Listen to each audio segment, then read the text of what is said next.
You probably spent time alone today. Maybe you ate lunch by yourself. Maybe you scrolled through your phone for an hour without talking to a single person.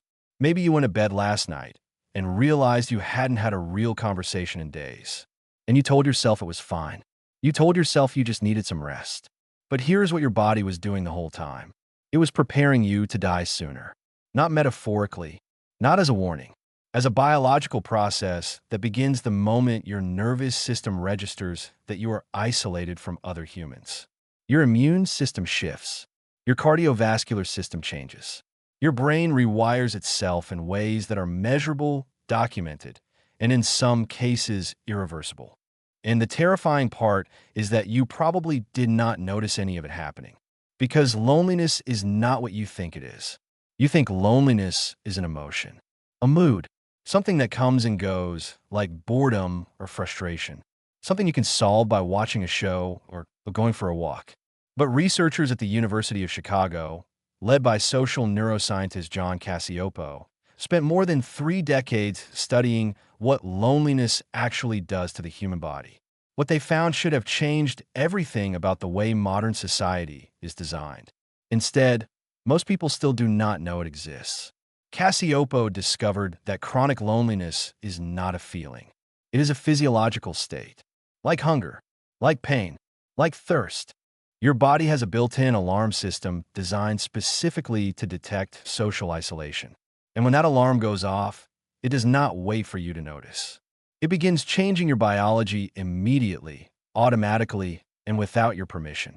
Here is what that looks like inside you. When your brain perceives that you are socially isolated, it activates a threat response. The same threat response that fires when a predator walks into view. Your amygdala goes on high alert. Your cortisol levels spike. Your body begins producing more inflammatory proteins, which are chemicals designed to help you survive physical injury. Because for 99% of human history, being alone meant you were in danger. It meant the tribe had left you behind. It meant something had gone wrong. And when something went wrong in the ancient world, the body needed to be ready for wounds. So your immune system shifts into a state of constant low-grade inflammation. Not enough to make you feel obviously sick, just enough to slowly damage your heart, your arteries, your brain tissue over months and years and decades. Cacioppo's research showed that lonely people have significantly higher levels of cortisol than non-lonely people. They show measurably elevated blood pressure. Their sleep is fragmented, even when they feel exhausted, because the brain keeps part of itself awake to scan for threats during the night. Their DNA shows accelerated aging at the cellular level. The telomeres, which are the protective caps on the ends of your chromosomes, shorten faster in people experiencing chronic loneliness. And then there is the mortality data. A meta-analysis led by researcher Holt-Lunstad, published in 2015, analyzed 148 studies involving more than 300,000 people across multiple countries. The conclusion was this: social isolation increases the risk of premature death by 26%. Loneliness increases it by 29%. Living alone increases it by 32%. To put that in perspective, obesity increases the risk of early death by roughly 21%. Loneliness, statistically, is more dangerous to your lifespan than being obese. It is comparable in effect to smoking 15 cigarettes a day. 15 cigarettes every day, just for being chronically isolated. But here is where it gets stranger. Because the threat your body is responding to is not always what you would expect.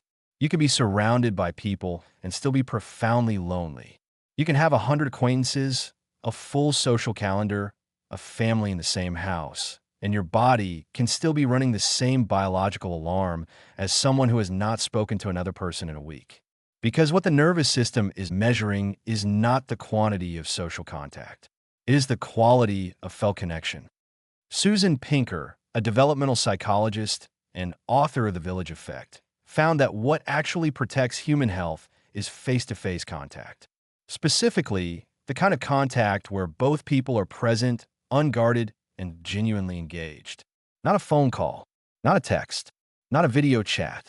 The physical presence of another person close enough to touch, close enough to read micro-expressions, close enough that your nervous systems are actually communicating with each other below the level of words.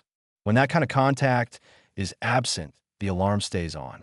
Even if you feel busy, even if you feel productive, even if you technically spoke to people today. And here's the part that almost no one talks about. Loneliness is self-reinforcing. The same research that documents the health effects of isolation also shows that chronic loneliness changes the way your brain processes social information. Lonely people begin to perceive social cues differently. They become more attuned to threat. They are quicker to interpret ambiguous signals as rejection. They become more self-protective, more guarded, more likely to withdraw from situations that feel uncertain. The brain, trying to keep you safe, actually makes connection harder to find. It is a trap with no obvious exit. The longer you are isolated, the more your brain works against you forming the connections that would end the isolation. Cacioppo called it hypervigilance to social threat. Your nervous system learns to expect rejection. It begins reading neutral faces as hostile. It interprets silence as disapproval. It turns every uncertain social moment into evidence that you are not safe with people. And so you stay home. And the inflammation continues.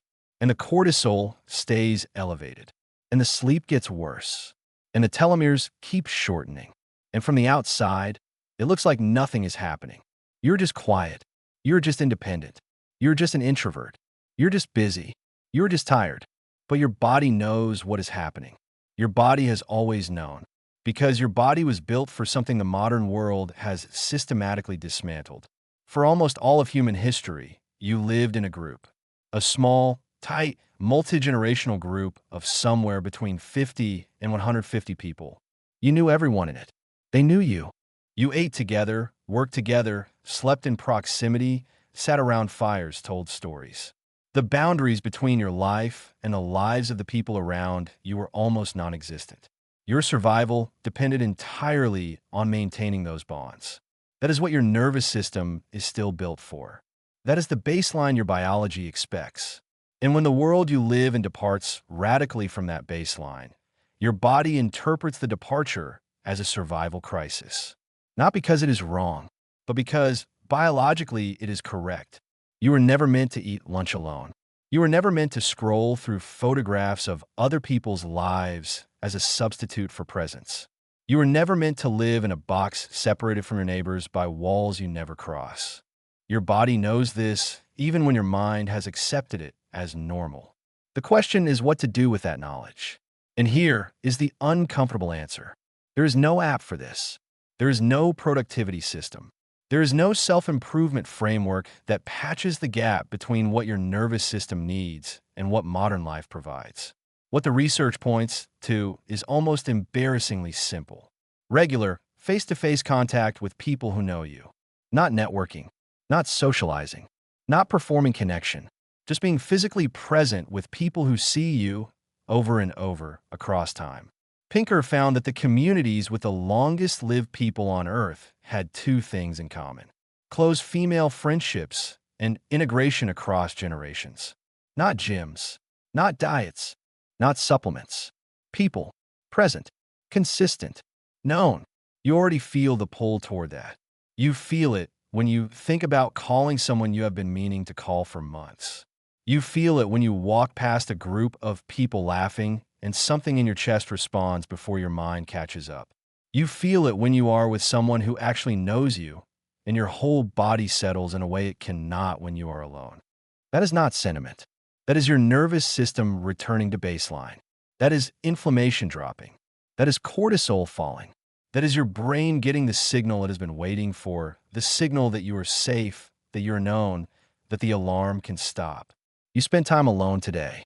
Maybe you ate lunch by yourself, scrolled through your phone, went to bed without a real conversation, and you told yourself it was fine. But your body was counting every hour, and it has been counting for a long time. The only question left is whether you start counting back.